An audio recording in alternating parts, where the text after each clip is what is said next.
Salut, c'est Julien, bienvenue dans mon podcast CM au sommet, je suis hyper content de te retrouver. Aujourd'hui, je vais te parler de cette étape cruciale qui est de décrocher un rendez-vous avant de trouver des clients, tu vois. De nombreux community managers freelance et de nombreux social media managers freelance n'aiment pas vendre. Tu vois, on est seul, on est souvent des créatifs, on aime faire notre métier, mais par contre, dès que il y a cette partie commerciale qui intervient, qui entre en jeu, et ben on se sent hyper maladroit, tu vois, on se sent pas très bon là-dedans, et c'est difficile de se vendre, tu vois, quand on est freelance. Et c'est normal, et c'est pour ça d'ailleurs qu'il y a aussi de nombreuses plateformes qui ont émergé, tu vois, ces dernières années, genre Malte par exemple, qui te trouve des missions, ou des plateformes type La Crème de la Crème, qui te mettent en relation avec des entreprises, des grosses entreprises, et donc ces plateformes-là, elles ont beaucoup de succès parce que, justement, les freelances ont du mal à se vendre. Il y a aussi des créateurs de contenu qui sont très visibles et qui se sont engouffrés dans la brèche de la création de contenu pour trouver des clients et dans l'objectif de tout faire pour éviter une rencontre avec un prospect, tu vois, en prenant des détours par le contenu. Alors avant, ça marchait très bien en 2021-2022, quand il n'y avait pas une concurrence aussi énorme qu'à présent sur les réseaux sociaux, et quand les algorithmes étaient encore cléments avec les personnes qui créaient du contenu dans le but d'attirer plus de plateformes, plus d'utilisateurs sur leur plateforme. Donc ce qui se passe, c'est qu'aujourd'hui, il y a énormément de monde sur les plateformes, LinkedIn, Instagram, TikTok, il y a énormément de monde qui crée du contenu, et les algorithmes dissimulent de plus en plus la visibilité de ces contenus, tu vois. Quand tu es créateur de contenu et que tu vends le fait de créer du contenu pour vendre, et ben tu es conscient de ça bien sûr, mais tu vas dire, tu vois, t'étais pas assez motivé, ou tu vois, ton contenu n'était pas assez intéressant pour tes cibles et pour tes prospects. Donc c'est pour ça que ça marche pas, donc je vais te donner des techniques pour vraiment arriver à connecter avec ton audience. Mais il se trouve que ces créateurs de contenu ne parlent jamais justement du fait que les algorithmes diminuent vraiment la visibilité, la portée des posts de plus en plus dans l'objectif de faire payer de la publicité pour s'affranchir de ça justement. Donc ce qui se passe, c'est qu'aujourd'hui quand tu es freelance et que tu souhaites vendre tes prestations, parler de tes services, faire de la communication en tout cas sur les réseaux sociaux, et ben c'est de plus en plus difficile, tu vois. Je vais pas te cacher que c'est assez compliqué, et même créer du contenu pour trouver des clients, c'est pas forcément la meilleure étape pour commencer, contrairement à ce que disent de nombreux créateurs de contenu. Alors, moi, j'ai un positionnement complètement différent, tu l'as compris, par rapport à tout ça. Je pense qu'au contraire, décrocher un rendez-vous, c'est l'étape indispensable pour décrocher des contrats, tu vois, que ce soit physiquement ou par téléphone. Et cette étape est vraiment cruciale pour développer son activité. Et si tu es freelance, eh bien, il faut accepter que le game, en fait. Il faut accepter le game d'aller rencontrer des prospects, tu vois, et de leur parler et essayer de comprendre leurs problématiques. Ça, sur les réseaux sociaux, tu comprends, parce que j'ai dit juste avant, c'est de plus en plus difficile parce que tes contenus sont pas toujours visibles, etc. Mais il y a une autre raison aussi, c'est que les dirigeants sont des personnes qui sont très occupées, tu vois. Elles sont très occupées, tellement parfois qu'elles n'ont pas le temps d'aller sur leurs réseaux sociaux, tu vois. Pourquoi ? Parce qu'ils doivent trouver, ces personnes-là doivent trouver des investisseurs pour lever des fonds, pour financer leur entreprise, tu vois. Ils recherchent de l'argent en permanence. Ces personnes-là, elles doivent rencontrer les investisseurs, les persuader, tu vois, ça prend énormément de temps. Elles doivent faire DRH, elles doivent faire parfois la compta, ou voir avec leur comptable comment payer ses premiers salariés, leurs premiers salariés, comment signer des contrats avec des partenaires, etc. Et ces dirigeants, en fait, tu vas les retrouver surtout dans des clubs d'affaires, tu vois. Ils vont pas trop être en ligne, ils vont suivre leurs potes des clubs d'affaires sur LinkedIn, etc., mais ils sont assaillis de messages en permanence, des messages d'inconnus qui veulent leur vendre des choses, des solutions miracles. Au début, ils ont peut-être dit oui, mais après, ils ont vite compris qu'en fait, c'était souvent n'importe quoi, tu vois.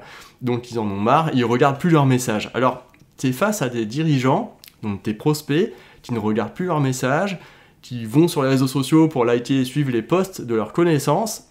Et alors, comment faire pour capter leur attention dans le bruit maximum des réseaux sociaux, tu vois? Et moi, cette question, pour y répondre, eh ben, je vais te raconter mon histoire qui a transformé ma vision du business. Et je vais te raconter ça, et je pense que ça va t'inspirer toi aussi par la suite. Alors, au début de mon activité, en août 2019, tu vois, en août 2019, j'arrive en Alsace, une nouvelle région, je n'ai aucun réseau. Je viens de démarrer mon activité de freelance début 2019, donc 6 mois plus tôt. Je n'ai pas de réseau, j'ai pas confiance en moi, je n'ai pas d'offre, je ne fais pas de chiffre d'affaires, je comprends pas quelle offre proposer et je comprends pas les problématiques de mes clients. Et je suis tout seul. 5 mois plus tard, début janvier 2020, je signe 3 contrats pour un montant total de 7 000 € le même jour. Puis de nouveaux contrats arrivent les jours suivants et je fidélise ensuite un très gros client alors que tu vois, on est dans une année Covid. Voilà, donc qu'est-ce qui s'est passé entre le moment où j'arrive, je démarre de zéro, j'ai aucune confiance en moi, en mes offres, et le moment où en janvier, je signe 3 contrats le même jour, 3 clients, tu vois, et dont 2 beaux clients, et dont un que je vais fidéliser, tu vois, sur plusieurs mois. Et ben, comment je suis arrivé là? Et ben, je vais t'expliquer toutes les étapes.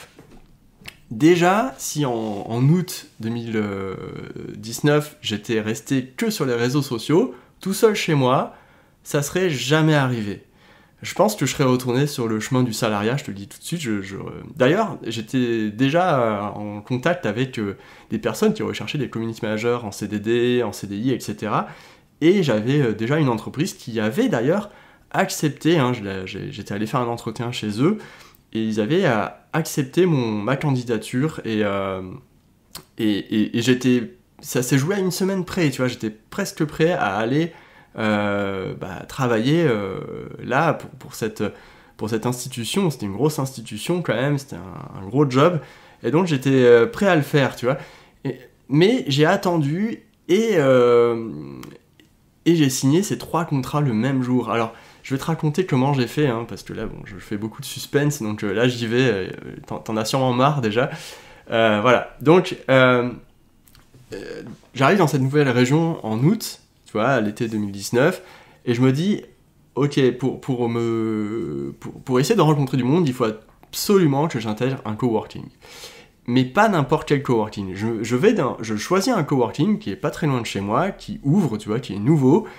Et dans ce coworking, je remarque qu'il y a pas mal d'entreprises. Tu vois, il y a des dirigeants, il y a des responsables marketing, de grosses boîtes, etc.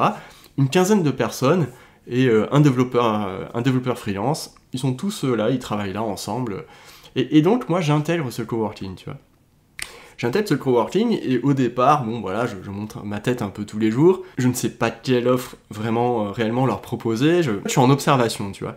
Je regarde comment ils bossent, je regarde comment ils vendent par téléphone, parce qu'ils closent directement par téléphone devant moi, devant tout le monde, dans le coworking. C'est un espace ouvert. Ils essaient de pas parler trop fort, parfois ils changent de pièce.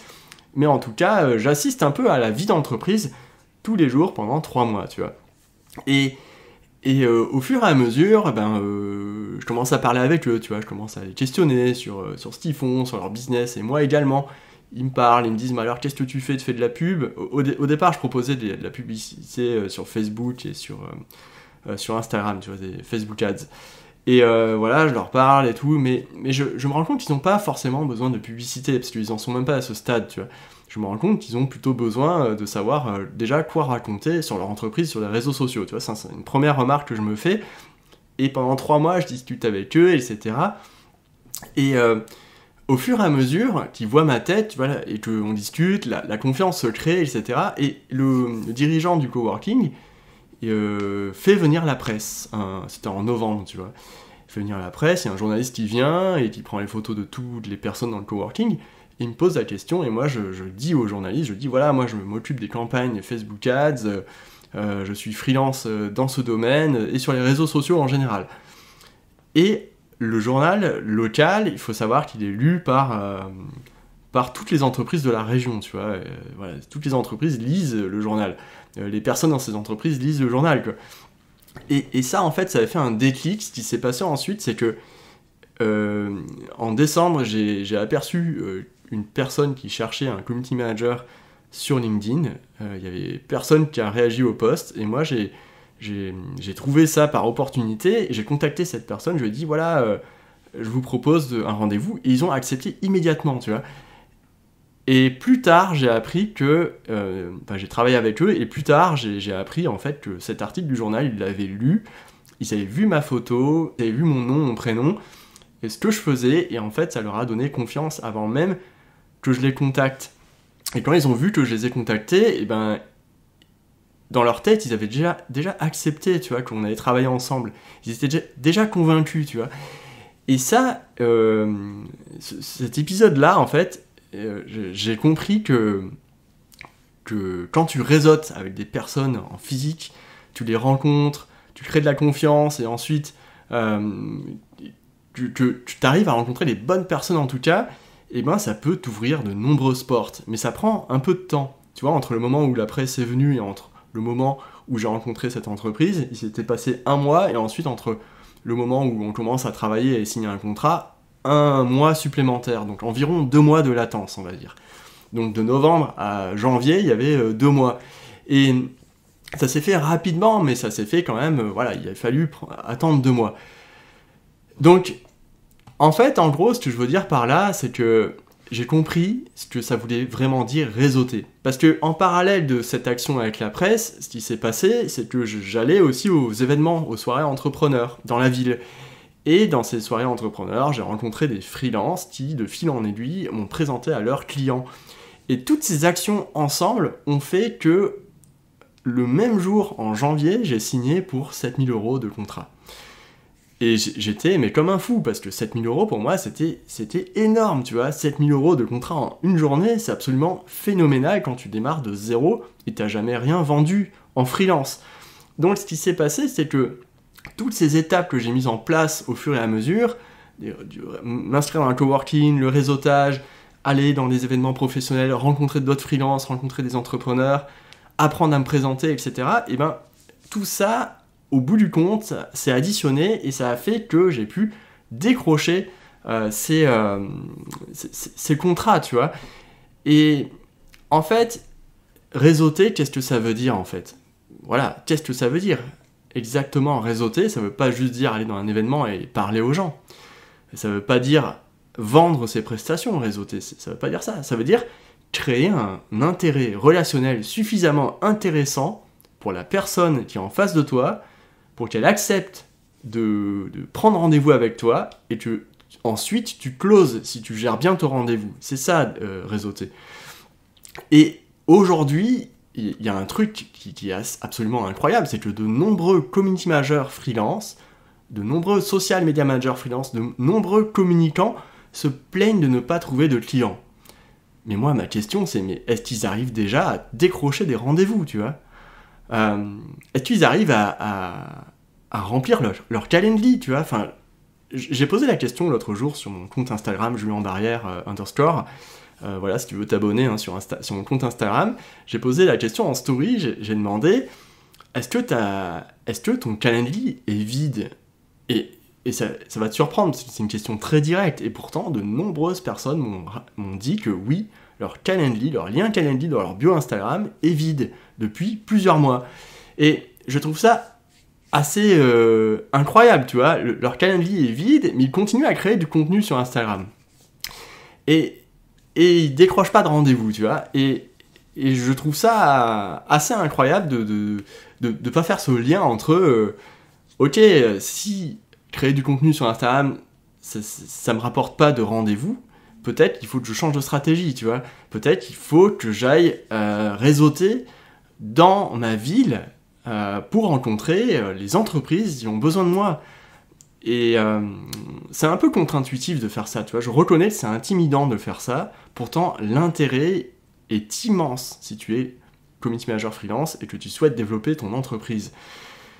Il faut savoir un truc, c'est que l'autre jour, j'ai discuté avec un community manager freelance de mon réseau, et j'ai eu une conversation hyper intéressante avec lui. Il me disait, voilà, moi je suis lancé depuis 8 mois, mais je n'ose pas aller dans les événements professionnels parce qu'il y a des agences de communication, et eux, ils travaillent beaucoup avec les commerçants dans ma ville, et donc il y a beaucoup de concurrence, et je pense que c'est mort, tu vois, je peux pas faire le poids. Et je lui ai dit, écoute, les agences de communication, elles vont pas prendre ton travail, en fait. Elles vont au pire, au mieux d'ailleurs, même pas au pire, mais au mieux te donner du travail. Parce que souvent, les agences de communication qui ont beaucoup de clients, elles peuvent pas gérer ça toutes seules. Donc, elles seraient très contentes de découvrir que toi, tu es dans la même ville, que tu peux aller à l'agence physiquement, et tu peux les rencontrer, et tu es à disposition, et que tu travailles sur cette technique-là, tu vois. Et je suis sûr qu'ils seraient vraiment heureux de te rencontrer.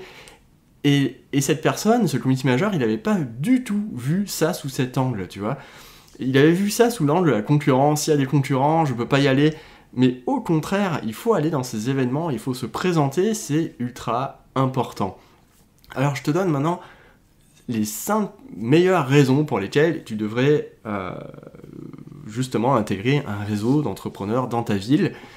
Eh bien, déjà, la première raison, tu l'as compris, mais c'est éviter la concurrence énorme des freelances sur les réseaux sociaux. Il y a une concurrence phénoménale en création de contenu, et pour éviter cette concurrence, ce bruit qui est absolument dingue, il y a des créateurs qui sont très très forts pour attirer l'attention, et bien déjà, ça, pour éviter cette concurrence, c'est très difficile par le contenu. Donc en allant dans ces réseaux-là, tu zappes cette concurrence parce que dans ces réseaux, il n'y a pas de freelance. Il n'y a pas de freelance. Ils ont trop peur de venir dans ces événements.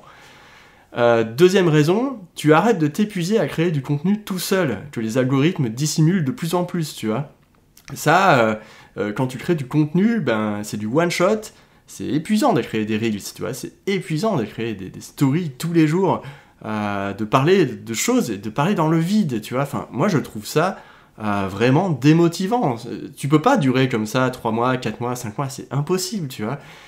Tout ça, pourquoi ? Pour de l'engagement avec d'autres community managers, mais ce sont pas tes clients, en fait. Tes clients, ils sont pas sur les réseaux sociaux parce qu'ils ont pas le temps. Donc forcément, quand tu crées du contenu, tu t'épuises parce que déjà, tu parles pas aux bonnes personnes, et puis en plus, tu perds ton énergie à parler, à montrer des choses qui intéressent pas tes prospects, parce que t'as pas encore réussi à capter c'était quoi leur problématique, tu vois. Voilà. Ça, c'est la troisième raison. En fait, quand tu vas prospecter en réseau, dans des réseaux physiques, dans des réseaux locaux, tu finis par bien comprendre les problématiques des dirigeants que tu rencontres. Et là, tu peux créer un contenu beaucoup plus ciblé qui va leur parler à eux.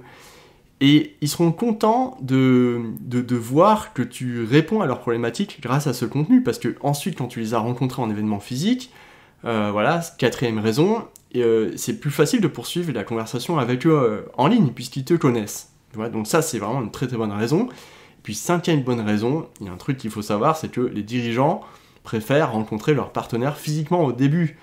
Ils sont assaillis de messages d'inconnus qui essayent de leur vendre des solutions qui voilà, toute la journée sur les réseaux sociaux. Ils sont saoulés, en fait, les dirigeants. Eux, ce qu'ils veulent, c'est rencontrer une personne en chair et en os, voir comment elle parle, voir ce qu'elle a à proposer, et ça peut éveiller leur intérêt, tu vois, réellement. Alors, maintenant, que dire à ces dirigeants, que dire à ces inconnus qui sont dans ces événements, tu vois ?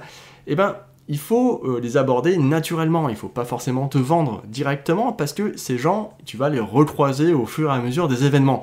Il faut pas y aller frontal, tu vois. Il y a des manières très subtiles d'approcher des personnes, et si ça t'intéresse de savoir comment faire ça, sans stress, sans passer pour un marchand de tapis, j'ai créé une offre qui pourrait t'intéresser et qui s'appelle Décroche un rendez-vous. Alors le lien pour découvrir mon offre se trouve en description. J'offre régulièrement d'ailleurs des réductions aux personnes qui sont abonnées à ma newsletter. Tu verras également d'autres offres que je propose pour les community managers freelance qui sont intéressantes au niveau organisation, au niveau prospection, au niveau technique de community management, etc. Ce que je dis, ce que j'aime beaucoup dire depuis très longtemps à tous les freelances, les CM freelance qui me suivent, c'est que plus tu rencontres de nouvelles personnes dans le business, plus ces opportunités vont arriver, en fait. C'est mathématique, c'est statistique. C'est pour ça que tu dois absolument dès maintenant rejoindre ces réseaux où il n'y a pas de freelance, parce que les freelances sont trop intimidés pour aller parler à ces personnes. Si tu prends ton courage à deux mains et que tu vas dans ces réseaux, je te garantis que tu ne seras pas déçu. C'est ce que j'ai fait en Alsace, ça a fonctionné pour moi, et depuis j'ai changé de région, pareil, je me retrouve exactement dans le même cas que quand j'étais en Alsace. Là c'est cette année, j'ai changé de région, et mon premier réflexe a été de m'inscrire dans plus de réseaux possibles, et de commencer à rencontrer les personnes dans ces réseaux. N'hésite pas, si tu as aimé cet épisode, à laisser un petit commentaire sur Apple Podcast, ça peut m'aider à remonter dans les algorithmes, et surtout à ce que Apple recommande mon podcast auprès d'autres auditeurs, d'autres émissions, et ça peut vraiment m'aider à remonter dans les algorithmes. Voilà, merci beaucoup, et puis à très bientôt pour un nouvel épisode, salut.